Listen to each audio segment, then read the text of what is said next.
Michael Joseph. My name is Ben Solomon, and I have Thin Air Audio repair service. I've been listening to your album Siren, and quite intrigued with it. I think thank it's you. very interesting musically, and also the concepts. And so I'd like you to talk a little bit about like the origin of it, what really prompted the composition of the songs, and eventually to actually record them. Siren Right. is kind of part of my own musical evolution. I started out with just me and an acoustic guitar. And as I started adding synthesizers and eventually flute to it, I started composing with full instrumentation inside. And the very first song, Siren, was kind of my attempt. I don't have flute in it, but it was my attempt to kind of orchestrate. I've been I've been influenced by all kinds of music over the decades, everything from classical to jazz to rock to metal to, you name it out there. Siren is, the song itself is more or less a trance-like song. It was probably the third or fourth song that I composed for the CD. In fact, I didn't even know I was going to have a CD out of it, but I just started composing songs, and they started falling together into this thing called Siren. And the title Siren is, a call to adventure, a call to temptation, both dangerous and intriguing, and all the songs in some respects fall into that kind of sensibility. Yeah, I heard that. As far as influences, what about for the arrangements? Sure. It's kind of like abstract painting in some ways. I start with a sound, usually a beat. I usually start with a beat to keep me on time. Mm-hmm. Then I always start with a bass. As a bass player, you'll probably very appreciate that. Yeah. But I always start with the bass line, and the bass line gives me the sensibility, the feel of the song. And then from the bass line, I just add color, and it's kind of color of, whether it be sounds or a rhythm, or with a synthesizer, you have so much of a palette of sounds. And I just start kind of playing with sounds within that rhythm. The one song, I Got Nothing, within that rhythm, I actually heard a Bach French suite. Mm-hmm. And so I laid the Bach French suite over that rhythm. Mm-hmm.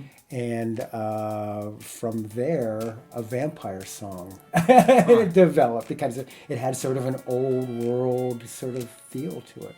The lyrics, the story behind the song is often the last thing that comes to me. Okay, so it's definitely music first. It's music first, and then it suggests something to me.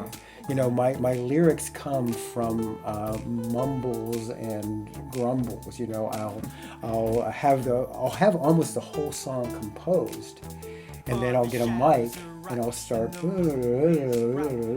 just kind of hum and whatever, and then a lyric might hit me, or just something, and then I'll develop a story around that lyric. I Got Nothing, for example. I Got Nothing was the very first lyric that came to me.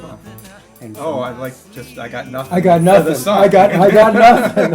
It's sort of as I was humming, it came in, and then I got nothing up my sleeve but love. Yeah. And from there, a whole song about a vampire sort of. Yeah. In fact, that just came out of like rapping. It just came out of rapping. Yeah. In fact, most of my songs came out of rapping. Huh.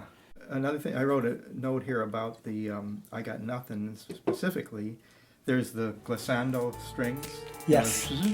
All the sliding strings. The sliding strings. I'm just curious, as a musician, sound recordist myself, I'm just curious how you got that effect. I got that effect from my wonderful Juno, my Roland synthesizer, and I heard it as a chamber piece. And so I was looking for violins or cello sound or whatever. And I hit that one sound and I tweaked it a little bit. So is it like a portamento? Is that the effect? Yeah, kind of like a Where it portamento just effect. slides from It one just note to slides another? from one Yeah. note. I just kind of added a little bit of a slide. I mean, Bach is more do, do, do, do, do, Yeah. do. But I wanted it to have more of a kind of a jazzy feel to it. So Yeah, well, it's kind very of effective. classical jazz in some Yeah. respects. We were just talking about Siren, just Right. which is the latest That's the latest CD. latest CD. But then the one before, Compel Me. Compel Me. Could you maybe talk a little bit about the similarities and differences of those Yeah. two? Compel Me it really marks my transition from an acoustic guitar to more ambient trance synthesizer. I would say probably a third of the songs are just me and a guitar. And the idea behind CD came with the song Compel Me, which was it was the very first song that I composed for synthesizer. It started out as an acoustic guitar song, and as I was playing around with my synthesizers, I started hearing it synthesized, and it also set my sound as kind of jazz, ambient, rock. Setting my genre is kind of difficult because I cross many genres, which is but good. there's a definite sound to You it. can't really pigeonhole it. Yeah, there's a definite sound to it, but each song can kind of move into separate genres, which is curious. Okay.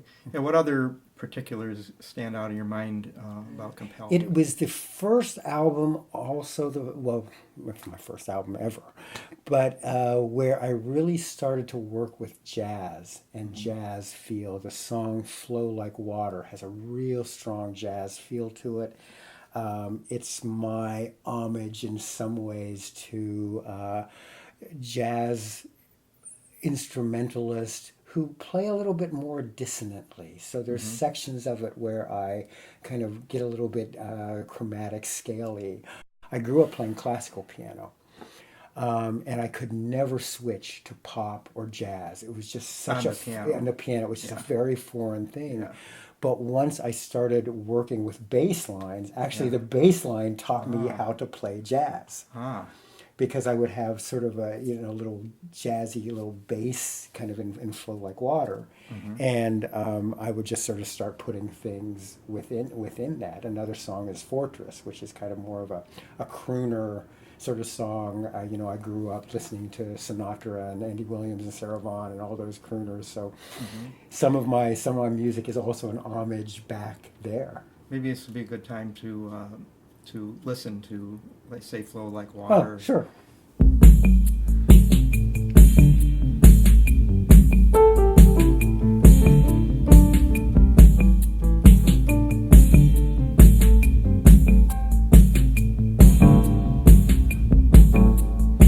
You gotta flow like water. You gotta cut like a diamond. You gotta burn like lava. You've gotta find yourself a way to break outside. You gotta break that psychic suicide.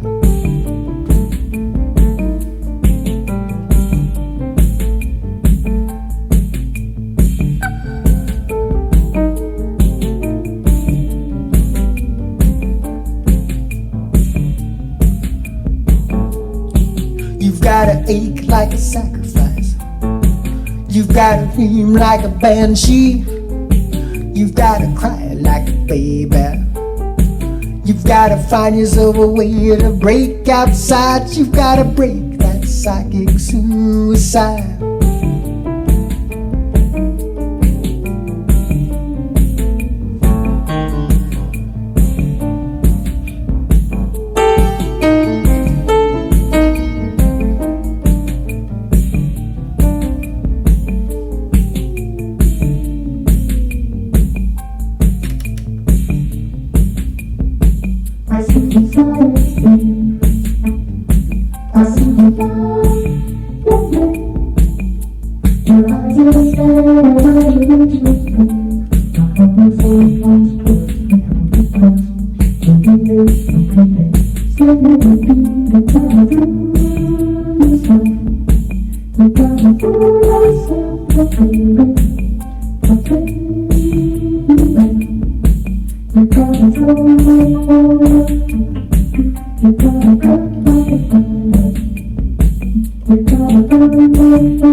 You've gotta laugh like Bach.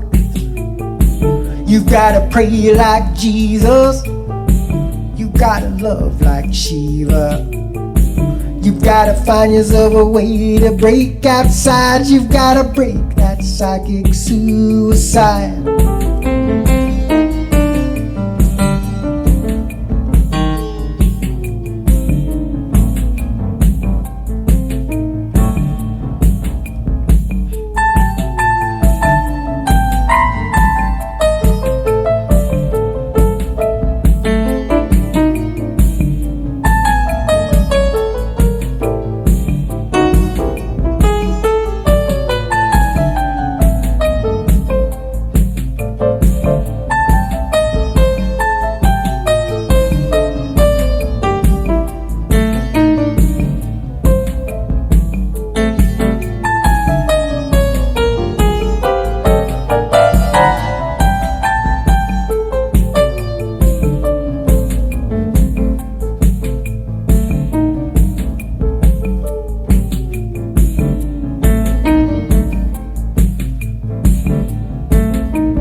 Pretty remarkable knowing now that you came from that point where you really had like an impediment, where you Yeah. had the classical background, but you really couldn't bring yourself I to. I could not do it. Yeah. So then, because I mean, I'd never guessed that from listening to that. Yeah. It was, again, it's the rhythm informed me. Mhm. The rhythm informed my Came from hands. the rhythm. When I would just try to do it on my own, Mhm. I couldn't get the couldn't rhythm put it sense into with it, my but with you my could- left hand. Yeah. So I needed someone else to do the rhythm, and then Ah. I could, kind of play with it within that rhythm. So I'm a closet bass player. I That's think. pretty remarkable. Also, I couldn't help but notice that there's an actual bass part underneath, Right. but then in the solo piano, you're Right. actually going down into a lower register that's Yes. really bass as well. It's really bass so as it's well. almost Yes. like two bass lines, Right. Yes. Exactly. which is very unconventional.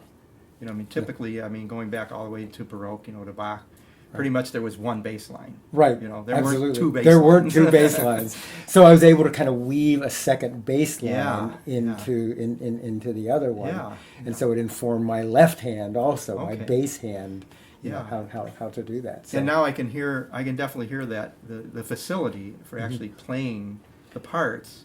I can hear you've got that from the classical, yes. the muscular, The muscular, the musculo psycho, Right.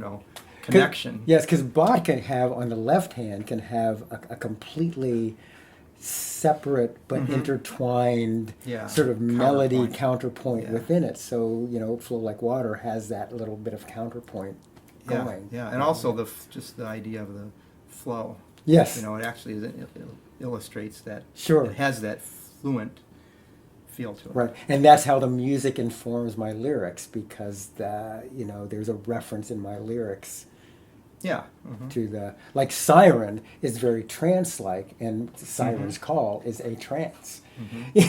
So Yeah. So I don't know if you want to get into this realm, but I think it might be important to explain about the relationship between your music and the lyrics and your work. well, I work as a therapist. I think songs that work are basically stories that you're telling. And in my work, I hear a lot of stories, people's stories. I've seen the best and the worst in terms of what we are up against, trying to make sense of this wacky thing called life. I have my own life experiences with them, so I draw a lot and from that, and a lot of what people talk about and are obsessed with and trying to figure out is the world of love and relationships and temptation and all those things. So my songs have a very, very strong kind of relational element. I do it within the context of a story. Of course, I've never met a vampire or anything like that, but beneath the story is often a kind of a dynamic struggle that a person has with themselves. And a lot of my songs are about that edge where we're struggling with something within ourselves and we make a decision. Yes, we go with it, or no, we don't. Mm-hmm. So my songs are just at that edge. And I hear that a lot in my therapy practice. People come when they're at some kind of edge in their life and they don't know kind of which way to go. Do I stay with the relationship? Do I break up? Do I do this? Do I do that? Whatever. Choice point. So I'm very fascinated by that choice point. There's often kind of a dark edge, a dark ironic edge, but there's elements of humor in my music. Sure. There's kind of almost a dark ironic humor sort of within that. Many people don't catch it. But it's there. Or maybe many people do. Or many That's people. why your music is catching on. Yeah, I think some songwriters make a mistake in. There's some songwriters who can pull this off, being really poetic. I think Leonard Cohen could pull it off. But there's a simplicity also to his songs. Yeah. I think if you're going to write something with kind of poetic complexity, you have to have kind of the music has to almost be simple, or else they'll clash. Again, that's kind of what, my song Compel Me. It's actually a very, very simple song. It repeats over and over and over and over and over again, throughout the whole song. The guitar adds a little bit of texture, but there's kind of a little bit of complexity within the lyrics. And, people don't have to struggle between hearing, intricate guitar playing and, we can only concentrate on one thing at the same time so they can kind of groove into the song, into the sound of the song, so it allows them, it gives them freedom to kind of listen a little bit to the lyrics. It helps in an odd way. My weakness, I've learned to use it as a strength. I'm not a virtuoso in any of the instruments I play. So it actually allows me, in some respects, to keep it simpler, or it forces me, or that's the only way I can do it. But I've kind of learned to make that work for me. I mean, there's a lot of musicians. You hear guitarists that what they do with a guitar is like, oh my God, I can only. Yeah. But how much of that's only part of a song. And how much of that relates to really the let's say the poignancy or the greatness of the song. Right. I mean, it's like, okay, you can say, well, this guitarist is really hot and does all these incredible riffs and things. Right. But how does that? Okay, that's great for listening to the music, and you're just excited by that's such a great guitar riff or part. But that doesn't necessarily relate to the song. I mean, a song is it's like a photograph. It's like a movie. All the parts have to work together: the tone, the texture. The lyrics, the feel, the rhythm of the song. There, it's a full composition. Now, when I start writing, I don't think in terms of that. It's a very intuitive process for me. I don't have notes. I don't write down notes. I always pray that I remember. Guys. Well, you have the recording. I have the recording. Recording helps a lot. It's like, oh yeah, that's what I did with that. But because of the bass, because I work within the bass. It's actually not hard for me to remember, what else is going on, because the bass guides everything for me. I'd like you to talk about the business. So we were talking about how the business used to be. You know, we've been around for a while and Yes. saw like what was I'm going to call it the conventional or just the way the business was. I'm still kind of new at the business side of it, but I'm learning a I lot. think that's great that you are at that. I mean, to talk about it with you at that point that of point, understanding, yeah. because that should help other people, other artists, aspiring Yeah. musicians to relate. Sure, yeah. There is, on one hand, I would say there's more opportunities than ever for independent artists to get their music out there.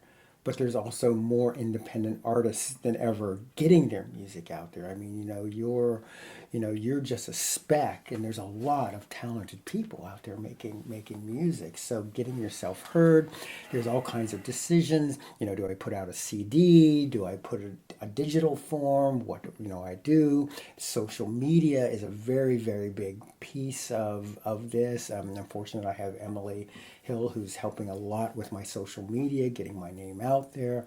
Do I go Spotify? Do I go iTunes? You can dissipate yourself by doing iTunes, Spotify, Apple Music, blah blah blah. I mean, there's a lot of choices you have out there. I've made a choice, rightfully or wrongfully, to really focus on Spotify. Learn that. Now, it might not be the best. There's a lot of problems with Spotify. But that focus allows me to really get to know the landscape of that one. I may, in a year, switch and move to something else. Also working a lot with Facebook. Emily is working with Twitter and Instagram, so kind of keeping your name out there. I'm fortunate that Siren has a lot of single possibilities in terms of single releases. So when I put it out on Spotify, I have 4 or 5 of the songs are actually doing really well, and that gets people to other parts of my music. Where do you focus? Do you focus Europe? Do you focus the United States? So again, there's a lot of opportunities for musicians to get your stuff out there. I think you just have to be wise in terms of where are you going to put your energy.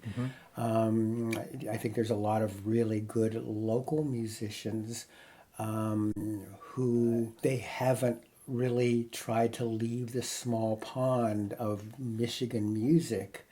But there's a whole big pond out there of just a lot of other possibilities.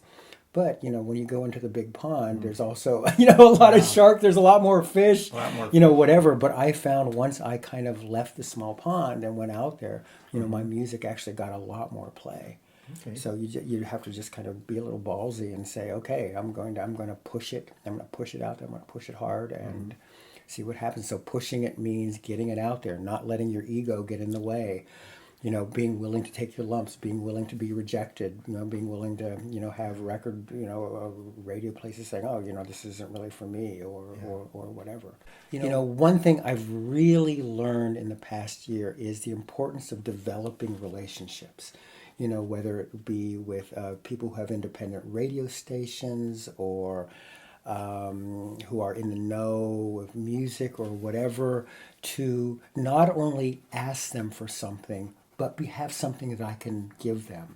I have a little video production company, so some of the people who played my records, I've sent them off kind of a little video thank you with their logo and everything like that, because I truly believe this is an interconnected kind of thing. Music doesn't get out there without people playing it. I have a lot of gratitude toward people who are willing to take a risk on my music, and I really make it my business to thank them and to give them something in return. And so that's part of the business. There's relationships you can develop, even from someone in Amsterdam. I have a radio person in Amsterdam Jan Berg, who plays my music actually quite frequently, and I keep connection. I get irritated myself on social media if someone just sends me something that says, play this and give me a like. I don't know who they are. I don't Yeah. know anything about it, and Yeah. there's That's hundreds of presumptuous. thousands of people who do that. That's presumptuous. Yeah, just listen to my music. I mean, I might like their music, but it's like I don't have a relationship with them, and there's Well, the humility isn't there. the humility isn't there. It's like, take a look at it. You might like this. You If might like this. then- Yeah, time is of essence. When you get up in age, you kind of I'm Yeah. very stingy with time. Yeah. So what you've just been saying for the last few minutes answers a question I was going to ask you, which is when you mentioned where are you going to focus. So when you first said that, like where are you going to focus in the world to promote? When you first said that, I thought, what do you mean where are you going to focus? There is no focus. It's the internet. It's the entire world, right? Right. So, but from what you've just been saying, like you mentioned somebody in Europe with whom you have a relationship, so that maybe answers the question, or maybe you can speak to that. Well, that's part of the focus is the people in the music world, whether they be other musicians or producers or radio stations or countries. That sounds an odd thing to say, but I'm getting a lot of play in the Ukraine. I mentioned, and so I send things off to the Ukraine. When someone gives me a like, I send them a thank you, and I develop even relationships with fans. I'm not intimate relationships because they're in Ukraine or whatever, but I let them know I noticed. Thank you, I appreciate that, and that's. That goes a long way. I might not become, famous. I might, not make, more than, $60 on Spotify or whatever. But that feels good as a musician, as an artist to, have, someone notice, say, I really liked what you did. It's like, okay, thank you. I appreciate that. So maybe these days it's more about appreciation than it is about necessarily even making a living. Yeah. And what have you, if you had to estimate what you've spent here in your studio, doing this production? I mean, you don't have to say the figure, Right. but if you were to estimate that in your mind, and then think of how does that relate to the money that you've taken in? Maybe it pays for it, maybe it doesn't. I'm in the hole. But does it matter? But does it doesn't matter really? It doesn't. To me, it doesn't matter. Now, I even hate the distinction of professional yeah. musician It's a bugaboo, versus yeah. not. Yeah. Did you ever make $1? I You guess know- you're a professional. Yeah, if you made $1, I really, there are some people who are making their living off of playing music, and that's great. Good for them. They can spend their time making music, marketing, but it's also a hustle. It's a real hustle. I'm very fortunate that I have a day job that pays well. If I want to make a CD, I just say, go to my bank account, I make a CD. And I don't believe I'm any less committed than someone who's professional doing it. I just don't have the kind of time. And there are professional musicians, I'm sure, who don't spend as much time on music as I spend. So, again, I don't want to put down professional musicians. I think great, good for them. And there's ways in which I wish I could certainly do that, but. Yeah. That's not my life. And plus, I have other things that feed the source, feed my creativity. I'm out there in the world in a way.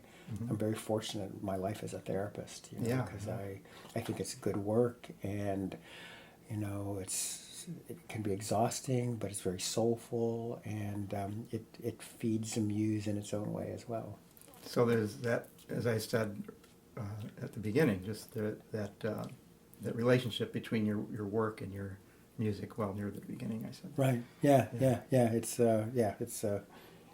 It all feeds. It all kind of goes into the heartbeat of my music, I think.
of God, this love will never see its end. Oh my Shabby woman, oh my Shabby friend. You feel the world is breaking open, you feel this bloodshed in your veins. Oh my Shabby friend. You pray beneath the eyes of God, this hate will someday see its end. I swear beneath the eyes of God, the promise of my love won't end. Your eyes shine bright with tender kisses in the broad daylight. The music played, our hands held tight. You let your hair fall free and clear. You didn't care, our different worlds. Love was just that promised land. But then your faith and devotion broke right in. Oh my Shabby woman, oh my Shabby friend. I feel your world will keep you hiding. You swear this moment just had to end. Oh my Shabby friend.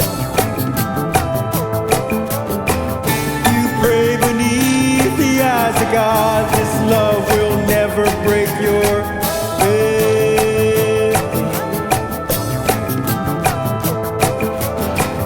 I swear beneath the eyes of God, the promise of this love won't fade. Your eyes shine bright with tender kisses in the broad daylight. The music played, our hands held tight. You let your hair fall free and clear. You didn't care, our different worlds.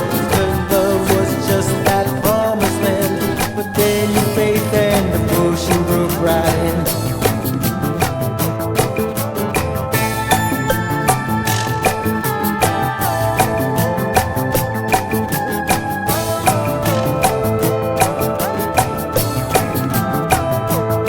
You pray beneath the eyes of God, this love will never break your faith.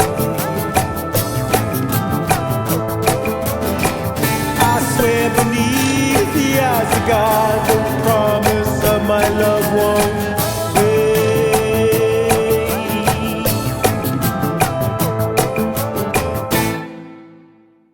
I love the intro, the transition. Yeah. That intro is like just kind of like this. And Then it it hits. hits. That's very effective. Yeah. Oh, thank you. Yeah. Yeah. It's I played around a lot with that intro, and again, it's complex inside of it, but it repeats over and over and over again. What actually brings the shift or the change is the guitar. You know, and I play. I'm not that great of a guitar player, but I have a good rhythmic sense and a good chord sense, and so I can kind of change from a verse to chorus to bridge, even though it's basically the same thing. But there's a little shift in guitar. You know, Yeah. it just adds a shift in the whole thing. Yeah, it's like with bass. You know, bass can shift Bass, very yeah. easily. In fact, you have to be careful when you're playing Yeah. making a bass arrangement. You know, Sure, Speaking yeah. for myself, Yeah. you have to be careful not to carry the whole thing away. Exactly. You know, you've got to be very judicious about what you Because you where, could where carry it. you're actually bending. Right. You're Right. bending the feel of the music. I mean, I think a lot. I think I have a little bit of synesthesia. You know, I actually am. I'm really. I see my music almost as paintings, and it's sort of like colors. A color, in contrast to another color, will look very different than if you bring it in contrast to a third color. And it's the same way with a sound. A sound will, next to another sound, can be very different depending on what's next to it and depending on the rhythm that it's going with. Hold time to cross that line. Body's wet with the scent of desire. I volunteer to step inside your predatory gaze.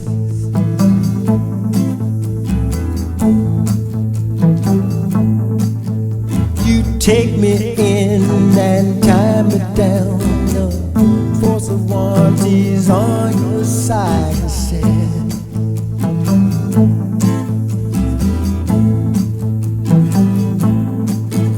The raven flies through your witch's eyes to compel me to a darker place.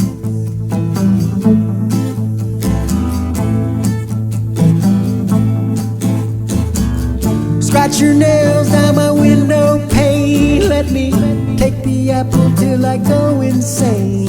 Oh, snap your tail, you're a cat with power. Let me feel your finest hour. Holding me down where I can see, darkest place where I can be. Compel me now, compel me now, oh my baby, please compel me now. The other thing, is, I'm always impressed by vocalists. I mean, real vocalists. My father was a vocalist. He sang, a lot of kind of Sinatra kind of stuff, and he when he heard that I was kind of playing music, he always says, pronounce your words, pronounce your words. And I discovered when I do pronounce my words, I actually sing better. Mm-hmm. There's something in the pronunciation. I think a lot of singers get really lazy, Yeah. around that. And maybe it's because they don't trust their words enough or whatever. Yeah. But, it took me a while to really trust my lyrics, and I'm going to sing them and try to pronounce. It's and, so important that not necessarily enunciation, like not necessarily even to make it the clearest, but to make it appropriate. To make it When appropriate. I used to have a sound recording studio, and when I had some clients that weren't 100% in the Right. singing department, so it was actually fun for me to coach them and to have them focus on the enunciation, at least to make it understandable, but also to make it to have the most effect, have the best effect Right. for their intent. Yeah. So that's really important. I mean, you take that for granted. I think many people maybe don't even think about it. They don't even You think listen about to the music they like, and they're hearing a song, and it's got lyrics, and someone singing a song. Right. I don't think they're aware that how much went into that. Now, maybe Sinatra could just throw it off, like that. Right. There it is. But most singers, I think, have to work at it. They have to work at it. They have to really, really concentrate and focus on the rhythm, The rhythm, the phrasing, the phrasing. That's really what phrasing. it is. Yeah, I mean, you can kind of get into loudness isn't phrasing. Marvin Gaye, I think, had fabulous phrasing. Sinatra had fabulous. One of my favorite YouTube videos is Sinatra singing "Girl from Ipanema" with Joaquin. I forget who it was, and he's just sitting there on a chair, with a cigarette, just singing. But his phrasing is like, oh, Yeah. God. Yeah. And that was just natural. It was just natural, playing with the, the voice is a wonderful instrument. It has texture, loud, soft, whatever. And so when I perform, I really try to work with the vocal. That's probably my strongest instrument. And to think of it as poetry to music. To poetry right? to I mean, music. maybe that's a trite thing it sounds like, but really that's the goal, is to make it poetic. Make it so poetic. what makes something poetic? What makes, say, a spoken poetry? What makes it poetic? Yeah, there's Well, phrasing, it's the there's phrasing the and the texture. the inflection. Sure. Right. So I don't see that that's any different. I think it's exactly the same thing. It should be. It should be If you're the just same singing words, then okay, fine, you're singing. You're words. just singing words, yeah. But to really make it artistic, and really make it for the best effect, I think that's what it is. Yeah. It really is. It's singing. It's It's musical poetry. Well, in fact, I actually view it as musical playwriting, play Even acting. extending it more. I actually for the learned. story. I learned a Yeah. lot from a friend of mine, a local actor director. I worked a lot with her. I used to actually write plays, and how a person delivers a line makes such a difference. And it's All the the same. difference, It's yeah. same when you sing. Yeah. How you deliver a line. Some lines. I'll make eye contact with someone there. I view myself as I'm performing. I'm doing something up on a stage, not just kind of, as you say, just kind of singing lyrics. But I want to convey Yeah. something. Yeah, out- emotion. out there, the emotion. So, by way of a wrap up, if you could maybe just talk about, you pretty much explain where you are now. If you could just speak generally about where you see, let's say, in the next year. Okay. Next year, I want to have another CD written. It's already percolating. I've learned just a lot, about music and my palette, my synthesizer. I would certainly like Siren to kind of boost up a little bit more. It's getting good play on Spotify or whatever. But my next big thing is, I just can't wait to get back to the studio and just start, seeing what comes out. That's great. I have some rhythms and bass parts that are already kind of percolating inside, but I don't know what's gonna show up with that. That's my big thing. I've been talking with Michael Joseph about his music, and I suppose it's kind of a plug, but I want to just identify who I am. Please, Ben yeah. Solomon, and I have a mostly musical instrument audio repair business called Thin Air Audio in Ypsilanti, Michigan. And I think this has just been fun. Okay, a lot of fun. Yes, thank you so much. You're gathering your